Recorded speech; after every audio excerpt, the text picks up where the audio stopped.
Election પત્યા અને હજી ગણતરીના દિવસો થયા છે. એ ઇલેક્શનની અંદર ભારતીય જનતા પાર્ટીની અભૂતપૂર્વ જીત, અને તેમ છતાં હવે ખેડૂતોને આ પ્રકારનો અન્યાય. તો જાગવાની જરૂર છે.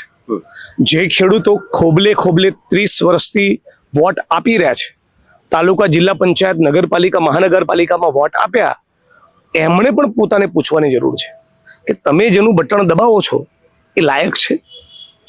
મને લાગે આમ ગુજરાતમાં એક સર્વે થવો જોઈએ કે અંગ્રેજો વધારે નીચ હતા કે ભાજપ વાળા, તો દૂધનું દૂધ અને પાણીનું પાણી થાય. એક કાકાનું કહેવું એવું છે કે અમે તો ભારતીય જનતા પાર્ટીને એટલે કે ખેડૂતો વોટ આપતા જ નથી, પણ કેમ જીતી જાય છે એ ખબર નથી. તો તમને લાગે છે કે કોંગ્રેસ માટે પણ આ ક્યાંક એક વિષય એવો છે, રિસર્ચનો વિષય છે, એમના સુધી પહોંચવાનો વિષય છે કે કેમ આવું થઈ રહ્યું છે, લોકો નથી મત આપી રહ્યા? તો નહીં, વોટિંગની પેટર્નનો સ્ટડી દરેક ચૂંટણી દરમિયાન, દરેક ચૂંટણી પૂર્વે, દરેક ચૂંટણી બાદ કરવો જ જોઈએ. પણ હાલ અમારો જેને કહેવાય ઇન્ટરેસ્ટ એ વોટ સાથેનો નથી. કારણ કે આ 2027ની વિધાનસભાની ચૂંટણીનું ગણિત મનમાં રાખીને નથી લડી રહ્યા.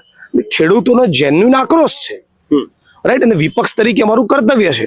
તમે જ મીડિયાના મિત્રો પછી પૂછશો કે વિપક્ષ ક્યાં છે, રાઈટ. વિપક્ષ તરીકે જેમ તમારી જવાબદારી આના વિઝ્યુઅલ્સ બતાવવાની છે, એમ અમારું પણ કર્તવ્ય અને રિસ્પોન્સિબિલિટી આ મુદ્દે બોલવાનું છે.